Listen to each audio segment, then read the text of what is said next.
Okay, so I've got this game. It's called Shepherd X on Game Builder Garage, and you can see the ID for it here. If that changes, I'll put it in the video description. And I thought I would talk a little bit about the Nodon setups, the programming that goes into it. So this is what happens when you start up the game, and gives you some instructions. And we'll just show you the brief things here. So I've got a dash, which is on a high cooldown, and then I've got I can swing my shepherd's crook to grab these sheep and bring them into their pen, right? And this first level is just kind of teaching you these mechanics. And then after that, it gets harder and harder. The biggest thing is that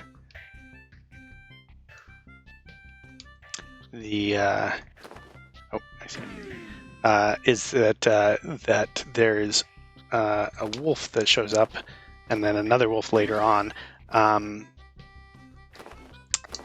that will eat your sheep.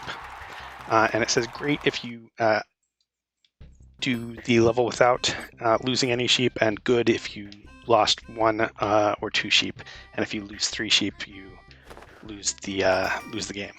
So here's the wolf. He comes out. He can eat sheep.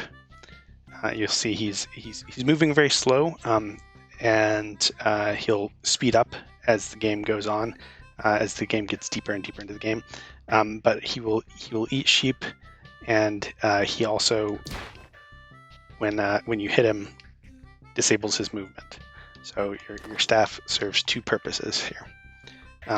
And you see his weird movement around that tree, and I'll talk about that some more later. But he's targeting that sheep, and he sees another one. He goes after another one, and so on, right? So that's the gist of the game. It gets harder, more stuff gets added, things change on screen, but you can see the core loop to the game. So let's go look at the code here. And if I zoom out, looks like a giant mess, right? But this is actually fairly well organized. You can see I've got comments here. And I encourage you to, when you check out the game, to actually go in and look at the things. But we'll talk about the different pieces here. So the center right here, it looks kind of messy, but really this is all just visual stuff. You can see these are like the trees that are in the corner of the level, and then various messages appear in the center. And then the only other thing that matters is the right there is the shepherd, right? Almost everything else that's in the center area is visuals. And so it's on a giant box object, and it's surrounded by other box objects, and there are teleport entrances sitting on top of those. In case the sheep get out, it teleports them back into the center. They don't usually, it takes, because the exterior boxes are at a higher level, it's hard for the sheep to get out, but there are weird circumstances where they can get pushed up over the edges here. But generally these boxes prevent anything from getting out of that main screen area.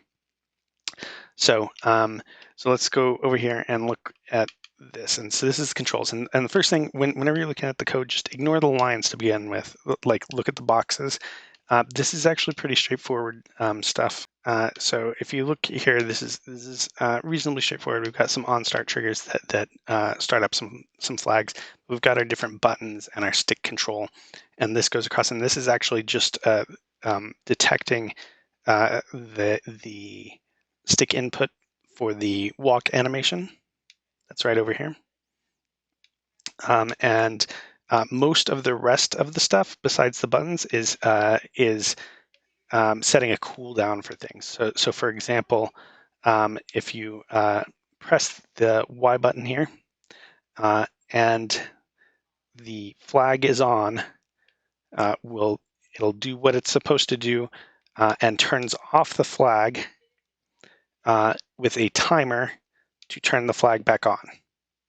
That's all it is. So button and flag equates to the action occurring, the flag turning off, and a timer starting before the flag turns back on. And that is most of what's here besides the stuff for animations. So the controls are pretty straightforward, right?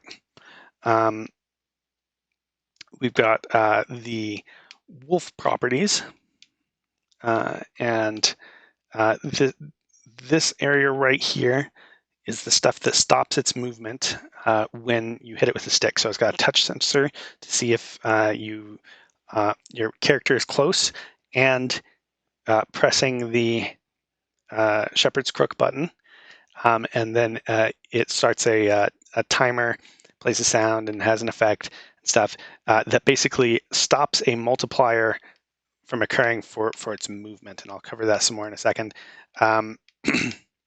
And down here we've got its animation. It's checking its speed. If it's greater than 0, it shows this animation. If it's less than 0, it shows the other one. And so it turns left and right. And then we've got some stuff that has it do that little paper doll effect where it's kind of like angled towards the, so it looks like it's kind of standing up, but it's kind of towards the camera. That's what this little area right here is. So this is the weird movement around that tree. So basically, if this wasn't here, if the wolf ran into the tree, it would potentially just get stuck there forever. And so the solution to that for this guy is that we've actually got this little spinning box sitting on top of its head. It's invisible, but it's solid. And when it's touching a tree, that spinning box basically pushes the wolf eventually around the tree. And it actually originally only spun one way, but I found out that if the sheep was on the wrong side of the tree, it would potentially still get stuck. So now it spins one way and it spins the other. And so the wolf will eventually get unstuck. So this is the wolf properties. And that doesn't include the wolf attack priority here.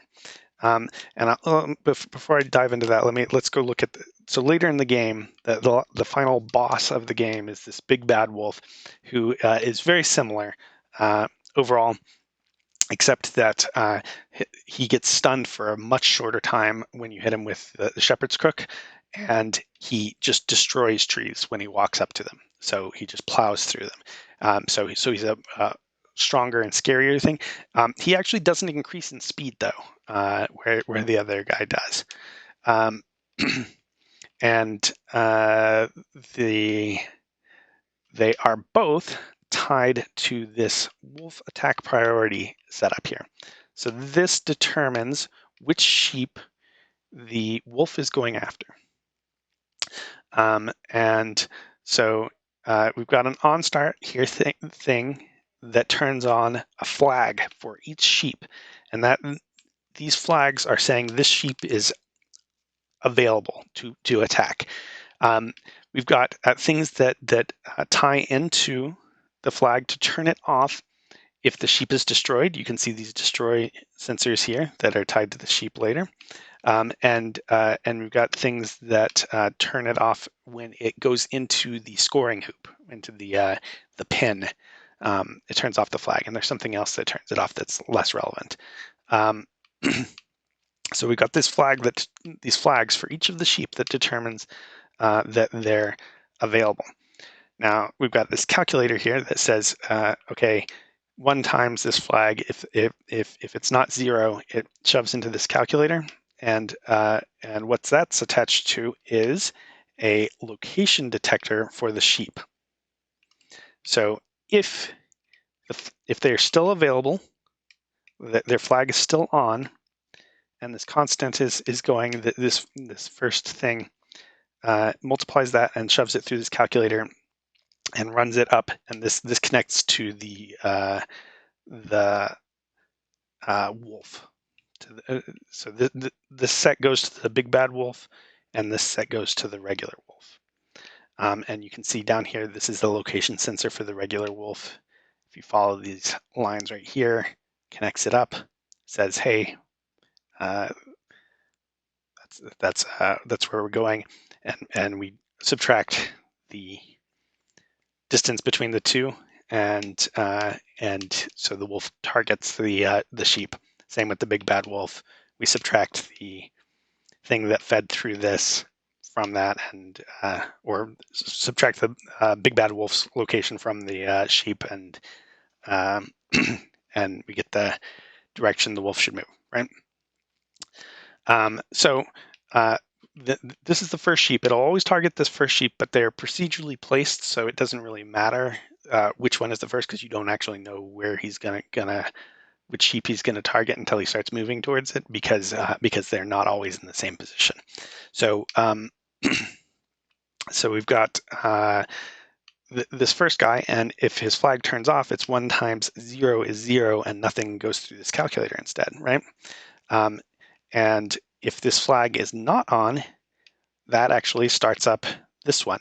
So if the flag is on, that means that that this will be 0 times the second sheep's flag, which means he won't chase after them. So basically, the sheep before it has to die or go into the scoring hoop, and then that enables the next sheep to become the target.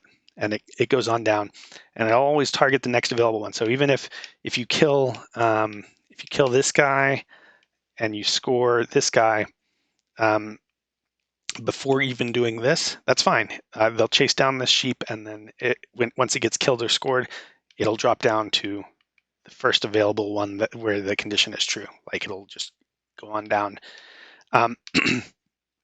So I actually had a different attack priority system using marker nodons, and it would actually randomly assign which sheep it went after, and it would actually go after a different one.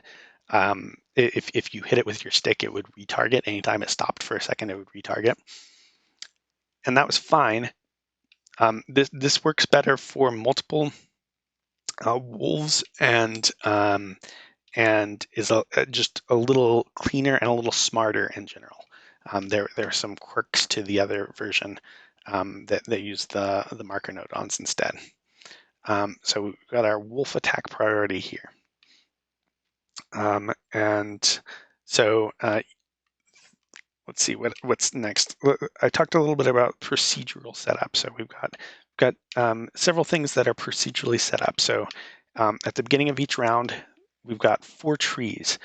And right here, you can see that this is a cylinder with a sphere, and the sphere has a texture. So it's a brown cylinder, so it's the trunk of the tree, and some different leafy textures for the sphere on the top of the tree.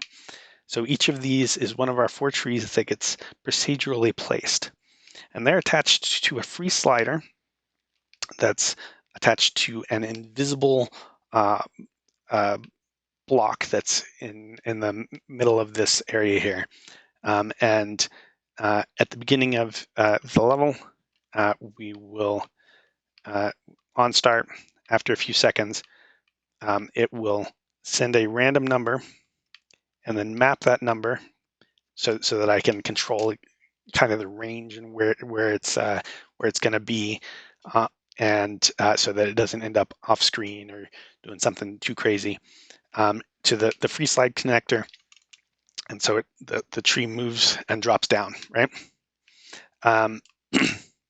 So the reason for this delay is because the hoop gets procedurally placed, the sheep pen gets procedurally placed first. It's placed in the upper left quadrant of the thing. Again, the map controls kind of where it is. So I actually have the block basically in the center of the area in which it can be, and then I have the map controlling that range, and that was kind of trial and error. You have to sit there and mess with it until it drops down. So the hoop drops immediately. Then there's a small delay, and the trees drop because you don't want the hoop sitting on top of a tree, right? And that's what this is. It's pretty straightforward. On start, generate a random number, map it into the free slide connector to the cylinder, and that procedurally places the trees. Because they're attached to a free slide connector, they are immobile. They're stuck right where they are unless you put an input into one of those things. So for the sheep are also procedurally placed, and it's very similar. You can see that this is a random number generator with a map into a free slide connector attached to a block in the middle of the thing. And these actually have a different range. There's basically 4 sheep can be along the right-hand side, and 5 can be along the bottom. And that's so they don't start off in the upper left quadrant where the hoop can be. And at the beginning of the game, only 6 sheep are out, and then over the course of the game, we'll add more sheep into the thing. But like I said, for the trees, because of the free slide connector, the tree drops down, can't move anymore. We don't want that with the sheep. They obviously have to be able to roll around. So what do? We set up a timer to destroy the thing that is attached. That was not even the right thing. This is the thing. Here we go. Set up a timer to destroy what the free slide connector is attached to, and as soon as you destroy that, these sheep can move wherever they want. So hoop gets placed immediately. Trees get placed immediately or 0.5 seconds afterwards. These also get placed 0.5 seconds afterwards, but they're actually up higher. So there's a slight delay, and then they drop down, and that's the way we procedurally place those sheep. So this down here, this little set of 4 nodons, is telling you is the timing for these extra sheep that come in over the course of the game, and they check what level it is, and if it's the appropriate level, then the sheep will get placed.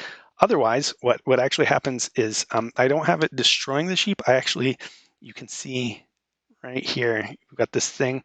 It's going straight into that free slide connector instead of going through the random, and this map actually outputs 1,000 into each of those positions. And so what it does is it throws the sheep way off the level, like it shoves it off into the void, so that it doesn't hit the teleporters that are close to the thing, and just gets rid of it that way. And we do that because we don't want to destroy it, because if we destroy it, it triggers the destroy sensor for the wolf. Because we would have to work other stuff around if we wanted that. So instead, we just shove the sheep off. So this that I was actually looking at here is actually so during the game, one of the sheep actually has a small amount of movement to itself. It's part of the ramping up of difficulty, and every few seconds, every 3 seconds, it will randomly move a little bit in one direction, randomly get a little bit of motion. So it's a little harder to control and get him to go where he's supposed to go. So that's the procedural setup for the sheep. Again, it's really straightforward. Got our random things into our map into a free slide connector. Just have to do the trial and error to figure out exactly the range in which we want these sheep to occur, so they don't end up off the play area. And then again, we've got a procedural setup for the river. Later in the game, this river will appear, and it's got a flow to it, and if you try and walk through it, it'll kind of push you down, and sheep in particular, it'll push very fast down along the river. So we've got this slide connector here controlling the animation for the river. We've got a sound if the player drops into the river, and then we've got 2 attract objects sitting the length of the river, and they attract it to one end of the river. And the reason I have 2 is because when I was messing with it, we've got one that affects both the player, which is a UFO, and one that affects the sheep and the player. And so they need slightly different values for how much they get pushed as far as what I want it to occur. And again, we've got a thing to procedurally set it up. It's actually got a center point that's always the same. That's why there's only one random into map into hinge. Its center point is always the same. It just rotates differently. And so it's like I knew I didn't want it to be able to be anywhere on the map. I knew I wanted it to specifically kind of cut off roughly a third of the map, and so center point always the same, just rotated differently across the map. So that's our procedural setup for those three things, and they're all very similar. The only thing that's I think really interesting is the way you procedurally set up the sheep and then allow them to move afterwards by killing the block that's in the middle, the invisible block that is anchoring those hinges.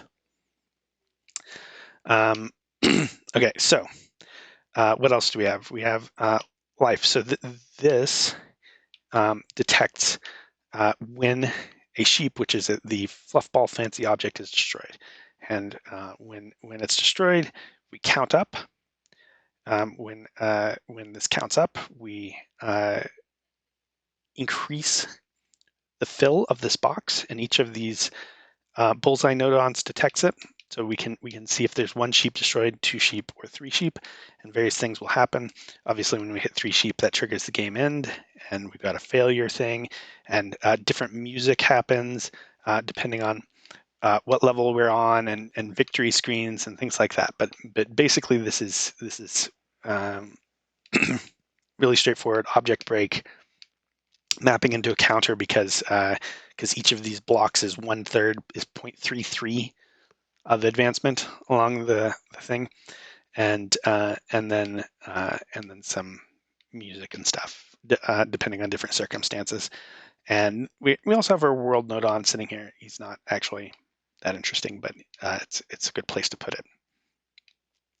Okay, so you'll note we've got two comments overlapping here. We've got this the scoring hoop area, the sheep pin. So we've got a fancy object, which is a hoop. Attached to it, we've got an attract object for the fluff balls for the sheep to pull them into it if it touches it. We've got an attract object for the person for the wolves and the player. And this is actually inverted, so it pushes them away from the hoop, so you can't get stuck in the hoop. We've got two attract objects here for the fluff balls to make it so that you can't pull the sheep back out. I could have run a constant into it, and instead I just put two of them because it's the same number of nodons. And then we've got a touch sensor that detects when a fluff ball enters the hoop and scores it as a sheep for us.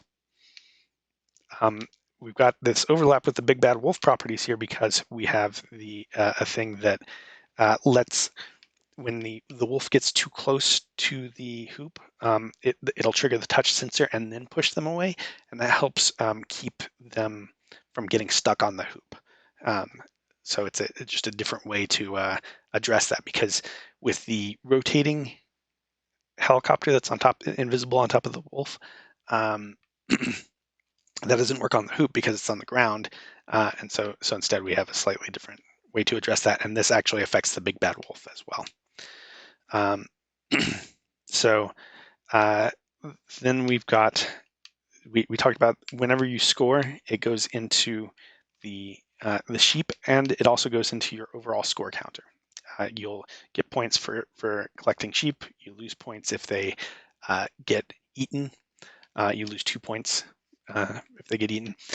And this counter for the score actually tracks the level as well. It tracks it as a decimal. So there's at 0.01, you're in level 1. At 0.02, you're in level 3, and so forth. And we use that to map our level indicator to this thing. So this is telling us what level we're on this long detector nodon with the bullseyes. So this one is level 1, level 2, level 3, level 4, level 5, and you can see how there are different triggers for different things that happen on the levels, right? And So when this block here, actually not that interesting. It is just the different stuff that is occurring. I guess the only two interesting things here are that we've got most of the triggers are either handled by an and a not. So it's saying if this and is connected to level 2 here and is not connected to level 3, which means only if level 2 is outputting a thing, then this happens, right? And so you've got some of them that say if level 1 is being indicated by this marker nodon and 7 is not. So the effect is occurring all the way up through level 7, right? Just ands and nots. There's also maps which work for some of those. Instead of doing the and not, you can use a map nodon, and there's an example of that up here, which you put two things in and you map it so that it says a value from 1 to 2 equals a value of 1 or 0 inverted. So if there's 2, it's a 0. If there's 1, it's a 1. So it's basically the same thing as an and not set, but it only works for things that are constantly on. It doesn't work for things that just briefly trigger. And so, for example, you can see this trigger while not 0, or trigger from 0, which means it only triggers off the change, and that gets messed up for things that this marker nodon setup is constantly outputting a value. That works for things that are constantly on, but not like the brief messages that appear at the beginning of the level. They need to trigger. They need this and not setup. So this is not super interesting. Until you get to, I guess, here. So various conditions that trigger the end of the level, the right amount of sheep being collected or killed. And if that happens, a graphic shows, and then for 3 seconds, and then we multiply this 1 times the score that is stored up here in the thing, and keep in mind that stores both our overall score from the sheep and also what level we're on. So our 0.1 is hidden in there too, and that multiplies down and goes into the swap game. And the swap game, it's actually checking for this exact same game, right? Like it's got the same keyword for it. It loops and finds itself, comes back in, loads, and based on what went into this, it detects what level it is and loads the appropriate things. So that's why it's all accomplished with a single game instead of multiples. And you'll actually, there's several things in here, but the actual decoding of this is really simple because we only need two values: the whole value, which is the sheep score, and the decimal value, which is the level. And the way we do that is we take the score of the sheep, and it goes into this calculator and into this digitizer. The digitizer removes the decimal value from it. And so we subtract the full value, or we subtract the rounded value from the full value, and we get our decimal value. And so out of this digitizer, we could be pulling the what the score is from this digitizer if we wanted to. We actually don't want that. We want this to come out, and right here at this here you can see it going up, and it refills this counter to maintain our score from level to level. So as soon as it comes out of the swap game nodon, we shove it back into the counter so that it has that information, knows what level we're on, and there's an on start that adds a 0.01 to the value to increment the level, so it knows it's level 2.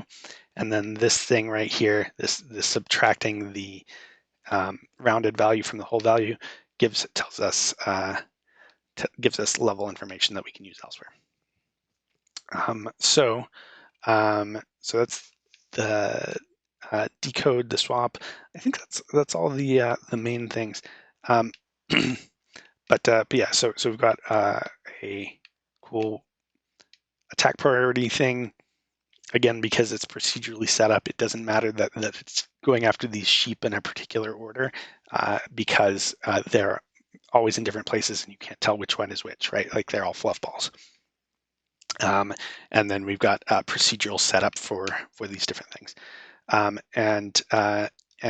then we got, some nice visual effects for the thing.